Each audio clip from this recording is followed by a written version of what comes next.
Frumoși mei pești, ce faceți, dragilor? Bine ați venit la etalarea bonus pentru luna mai. Cum vom face această etalare? Vom scoate 3 cărți din acest set de oracol și cu aceste de cărți vom scoate clarificări. Nu știu, vom vedea ce interpretări putem să dăm acestor mesaje, fie că vom putea scoate niște sfaturi, fie că orice altă informație, da? Bun, înainte să trecem la treabă, vreau să vă anunț, așa cum v-am spus în ultimul material, că mă pregătesc să deschid al 3-lea canal de YouTube, care să aibă de văzut strict cu astrologia. Ei bine, acest canal a fost deschis, se numește Logica Astrelor 26, că s-a născut în anul 2026, iar în celălalt canal deja v-am vorbit despre el, oricum vă las link-urile în descrierea videoclipului, iar pentru cei care mă vedeți pe TikTok, astrologia și tarotul vor rămâne pe același canal, pentru că e o mare bălmășală cu TikTok-ul, trebuie să faci alte conturi, alt e-mail și așa mai departe și nu am chef să stau iarăși să o iau de la capăt. Însă pe TikTok mai există un canal de-al meu, același pe care l-am pe YouTube, care se numește Fără Mască 26. Acolo dezbatem tematici psihologice legate de viață în general, am vorbit despre ego, am vorbit despre narcisism, am vorbit despre multe alte lucruri, autostimă și așa mai departe. Așa că cei de pe TikTok mai aveți un alt canal de-al meu pe care îl puteți viziona dacă sunteți interesați de aceste tematici diferite, da? Așa că, cam atât, nu mai am altceva de spus. Trecem la treabă să vedem care sunt mesajele bonus pentru pești, pentru luna mai. Bine, pentru pești, pentru toți cei care aveți soare, luna, ascendent sau Venus în pești. Ok? Vom scoate cărțile pe dos, adică cu fața în jos, și le vom lua una câte una să vedem ce mesaje există și ce vor să vă transmită de fapt. Bun. Hai să vedem. Primul mesaj, al doilea și al treilea. La capătul cărților avem primii pași. Hai să spunem că mesajul principal este să te miști din loc, dragă pește, să faci anumiți pași. Vom vedea ce relevanță are cu restul mesajelor, așa că este vorba despre a face niște mișcare în această perioadă. Da? Primul mesaj pentru voi este schimbare. Aici avem cartea Moartea, numărul 13, care vorbește despre schimbare. Dacă mesajul principal este primii pași, e ca și cum fă primii pași către o schimbare, dar cartea Moartea știm foarte bine că în tarot este imaginea transformării, schimbare, transformare, moarte și transformare. Este vorba despre o schimbare radicală pe care probabil trebuie să o faceți unii dintre voi într-o anumită arie a vieții voastre. Da? Hai să vedem. Sau în voi înșivă, de ce nu? Hai să vedem la ce se referă această schimbare. 4 de monede vorbește despre zona de confort sau lene, poate să fie, da? Ca și cum mi-e lene să mai fac schimbări la mine în momentul ăsta al vieții mele sau să mai fac schimbări în viața mea. Îmi convine o certă zonă de confort pe care mi-am construit-o sau pe care o am. Sunt bossul la mine acasă, cumva aici imaginea este de, dacă mesajul este fă o schimbare, atitudinea ta pare să fie una destul de fixistă, în care zici nu mă mai apuc eu acum să fac schimbări, nu vreau să renunț la ceea ce am construit, la ceea ce am dobândit în această viață, fie că e vorba pe plan personal, eu cu mine mă simt bine, nu trebuie să mă schimb pentru nimeni sau chestii de genul ăsta, da? Aici îndemnul este să faci o schimbare, nu pot să zic altceva. Sfatul este să renunți la ideea că e de ajuns ceea ce ești sau e de ajuns ceea ce ai, ci să ieși din zona de confort cumva. Da. Următorul mesaj este optimism. Bun, hai să vedem la ce se referă, ca să putem să-i dăm o noimă, un înțeles. 2 de bâte,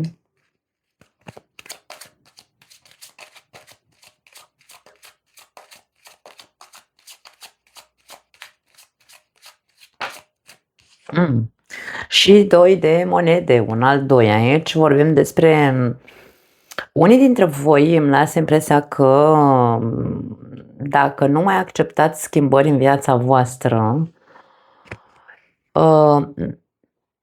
poate fi din cauza acestei, hai să spunem, împământări. Unii dintre voi sunteți foarte realiști. Sunteți foarte împământați, sunteți foarte terenali. Acum, peștii se află pe axa peștii, mie se rămân în spaniolă, fecioară, da? Fecioara este un arhetip de pământ, foarte realist, foarte critic și autocritic, foarte axat pe utilitate, pe obiectivitate, mintea este critică și așa mai pardon, nu mintea este critică, vreau să zic altceva. Cu foarte mult discernământ, mentalitatea este una mentalitatea arhetipului Fecioarei vorbește despre gândirea critică. Da, nu pentru că este doar pus pe a critica, ci pe a discerne cu claritate cumva. Deci aici vedem o împământare foarte solidă a unora dintre voi. Sunteți probabil polarizați, da, pe celălalt pol al Fecioarei, nici de cum nu sunteți în energia voastră caracteristică, da. Pentru că energia caracteristică a peștilor este de fluiditate, este de, nu știu, mai mult de visare, idealizare, de foarte mult sacrificiu și așa mai departe. Ei bine, aici nu. Aici vedem pești care sunt, de fapt, mult mai realiști. Poate că pentru unii dintre voi optimismul este, hai să spunem, imaginea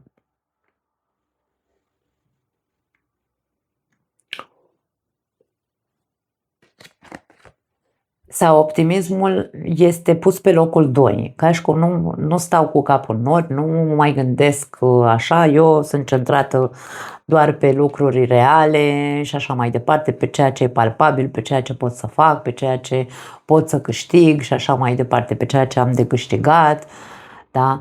Și această gândire idealizată este cumva pusă pe locul 2 sau optimismul este pus la îndoială. E ca și cum peștii sunt atât de realiști și împământați în această perioadă, încât de-aia nu vor să facă schimbări și să se ducă din nou pe partea asta de visare, pentru că încep să pună la îndoială sau au pus la îndoială deja anumite posibile planuri de viitor pe care le aveau. Nu mai ești sigur pe tine că ce ai gândit în trecut s-ar putea materializa pe viitor. Și ca și cum nu stau eu să visez că ai vers pe pereți, ci rămân la sigur, unde mă simt în siguranță. Da? Eu nu pot să spun că e bine sau rău, fiecare dintre noi, bineînțeles că avem liberul arbitru și alegem ce putem să facem. Ideea e că primul mesaj este schimbare. Ai nevoie să faci o schimbare, poate că este vorba despre schimbarea nu trebuie să fie radicală, că vezi, Doamne, trebuie să renunți la ceea ce ai ca să începi să visezi la altceva și nu. Aș spune că schimbarea pe care trebuie să o faci este în a echilibra, în a te echilibra, nu a renunța în totalitate la visare sau să renunți la a fi încrezător, că optimismul înseamnă încredere. Cred în viață, cred în planurile de viitor pe care mi le-am făcut, cred în așa, nu cred doar strict în palpabil și în material. Aici e un soi de schimbarea care e necesară, sfaturile sunt: fă primii pași, să faci anumite schimbări în care să implementezi și realismul, dar și, nu știu, încrederea în viață, da? E nevoie de un cert echilibru. Ți se cere să-ți dorești un pic mai mult de la această viață, nu doar să-ți dorești palpabil. Este, cum am zis mai devreme, cum vă aflați pe axa pești-fecioară, nu fi în totalitate fecioară, pentru că tu ești pește. Da? Încearcă să menții fuziunea dintre pești și dintre energia caracteristică a acestui arhetip și energia caracteristică fecioarei. Fă ceva, fă primii pași să poți să rămâi în echilibru în aceste două energii.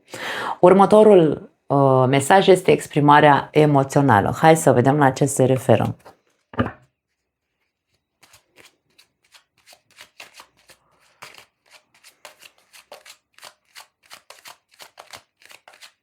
Nu vor să iasă cărțile la voi. Ok. 5 de spade. Înțeleg. Și pași de cupe. Pentru unii dintre voi se dă o luptă interioară foarte mare în legătură cu partea asta emoțională. Faptul că tu ai devenit atât de pragmatic. Pragmatismul este foarte, hai să-l numim așa, caracteristic fecioarei. Când devenim foarte pragmatici și realiști, renunțăm la această parte, cum am zis mai devreme. Și noi începe să se dea o luptă emoțională și să ne coste foarte mult să mai punem în cuvinte ceea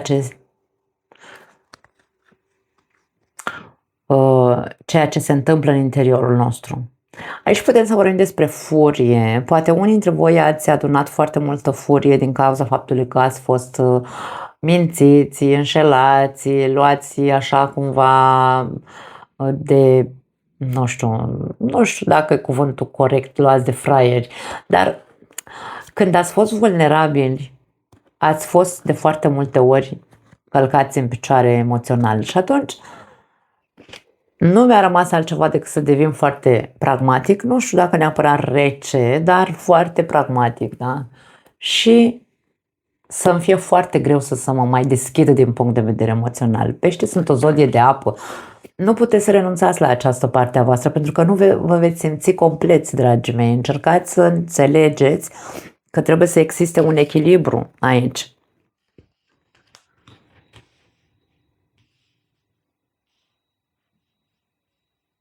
E nevoie să faci o transformare în ceea ce privește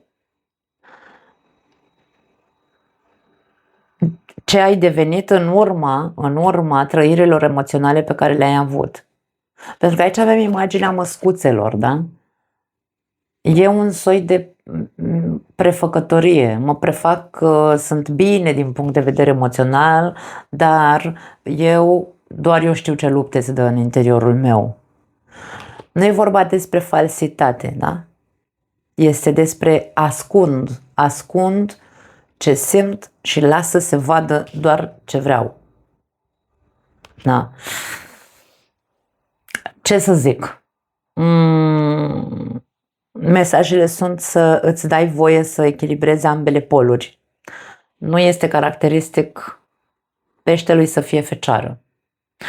Peștele trebuie să fie pește și să introducă și energia picioarelor pe pământ a fecioarei, dar nu să rămână acolo în totalitate și să renunțe la ceea ce este el ca esență. Nu pot să spun altceva. Rezolvă-ți conflictele interioare, rezolvă-ți toate suferințele pe care le-ai avut. Dacă poți să o faci singur, fă o luptă pentru tine, dar Nu, e aici ca și cum nu mai lupta împotriva a ceea ce tu ești. Tu ești apă, tu simți foarte multe lucruri, tu n-ai cum să nu fii vulnerabil, nu te mai preface. Nu te mai preface că nu simți, nu te mai preface că simți altceva decât ceea ce simți în realitate. Nu mai lăsa să se vadă doar mască.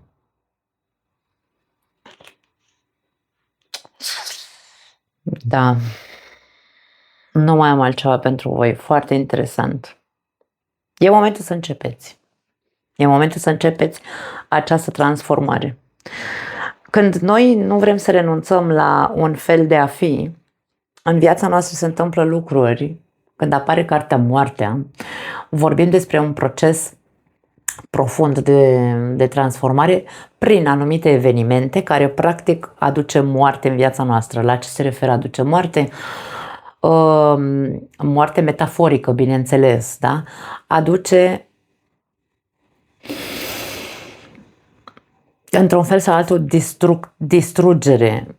Vom pierde lucruri, vom pierde persoane din cauza pragmatismului, vom pierde pe plan financiar din cauza faptului că încercăm să fim fixiști doar într-un anume fel. Avem pierderi, da?